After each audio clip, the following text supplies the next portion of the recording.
What is up, everyone? JD here. Hope you're all doing well today.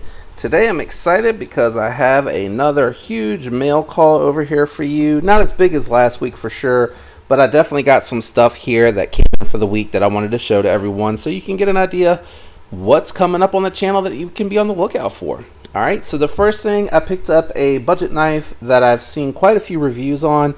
Looked very interesting, and I like a lot of what I'm seeing come from that company, and that is going to be the CJRB Pyrite. This is in their AR RPM 9 blade steel, powdered formed steel, which is corrosive resistant. It is a button lock knife with thumb studs. Right out the gate, it reminds me a lot of the Altus. It might have a little bit more size on the Altus, but it does kind of remind me of that right out the gate. So I did pick this one up. Used my discount code JD4EDC to get a little bit off over at White Mountain Knives. So this one's coming in under $45.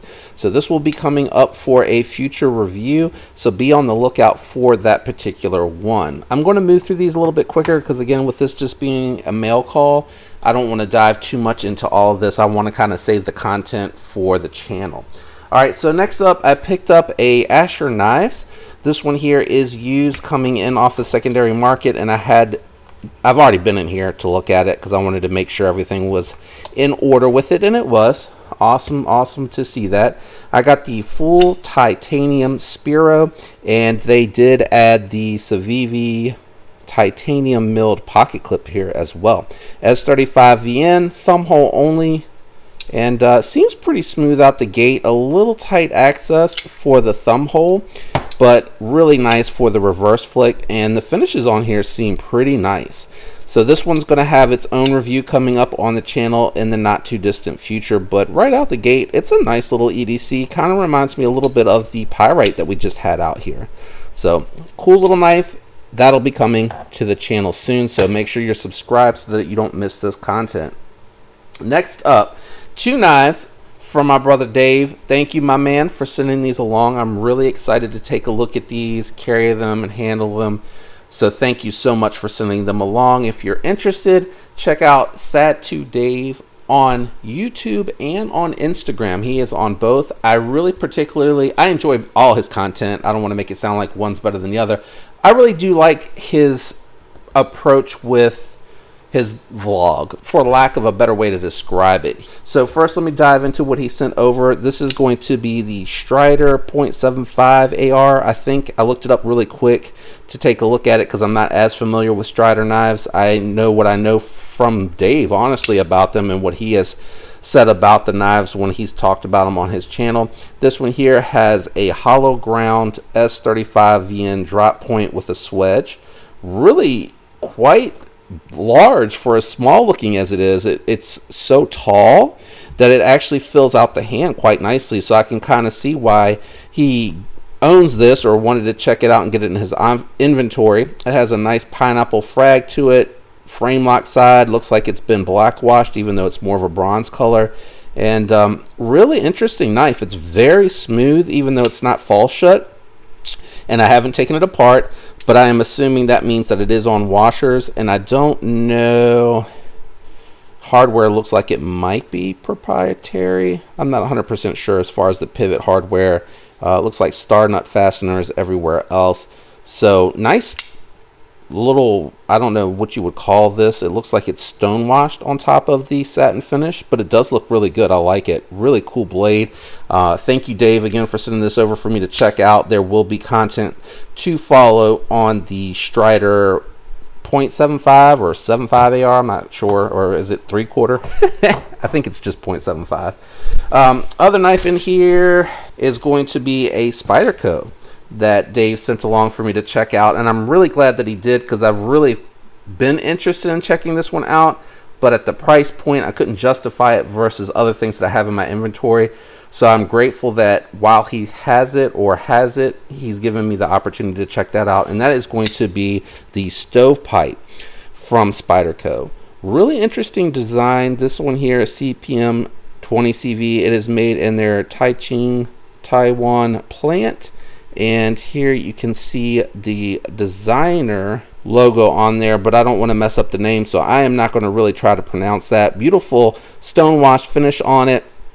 Great utility shaped modified Warncliffe blade with a nice wedge here.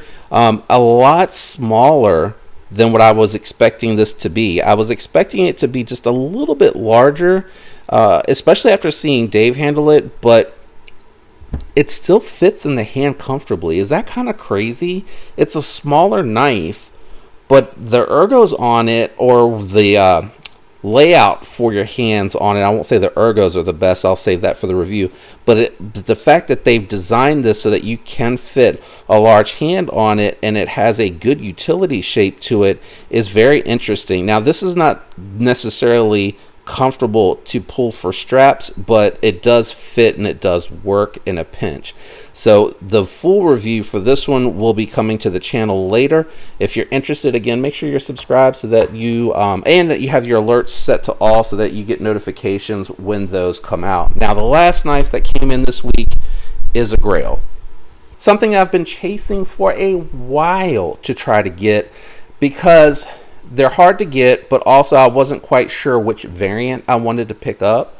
So I've been a little bit picky choosy about whether I want, you know, one size versus another size versus this combo of materials or that combo of materials. And I did have to sacrifice to get this. I had to sell some stuff out of my inventory, and I'll get into all of that in the full review. So let me go ahead and bring that out here. But this is the Demco AD20S. This one is in S45VN. Help if I have it right side up. And I'm really happy with it. Made in the USA, Demco. Great size. It's definitely bigger than the AD 20.5 for sure, but it feels oh so familiar when I'm operating it because I've had the other two for so long. It is in their shark's foot configuration, shark lock. Really works well, great size. And I did pick it up. The gentleman that sold this secondhand to me had the Lynch Northwest deep carry pocket clip on here. So really happy to score the Demco AD20S. It's gonna take me a little bit of time to get used to saying 20S versus 20.5 because I've had the 20.5s for so long in the inventory and they really just dominated the pocket a lot. So full reviews for all this stuff will be coming up here soon. This is this week's mail call. I think I have quite a few interesting knives that I'm going to get to take a look at this week that I'm very excited about. And again, thank you, Dave, for sending these over. I'm excited to check these out, man. This has been a great week for new and interesting stuff to check out again, and I'm just so grateful to be able to check out your knives. I don't know why I set those upside down. Anyway, if you enjoyed the video, this week's mail call, do me a favor, leave a like. Consider subscribing if you're not already subscribed. Don't forget to turn your notifications on. Thanks for everyone out there that regularly likes and comments. I appreciate each and every one of you. I hope you have a fantastic week. And until next time, peace.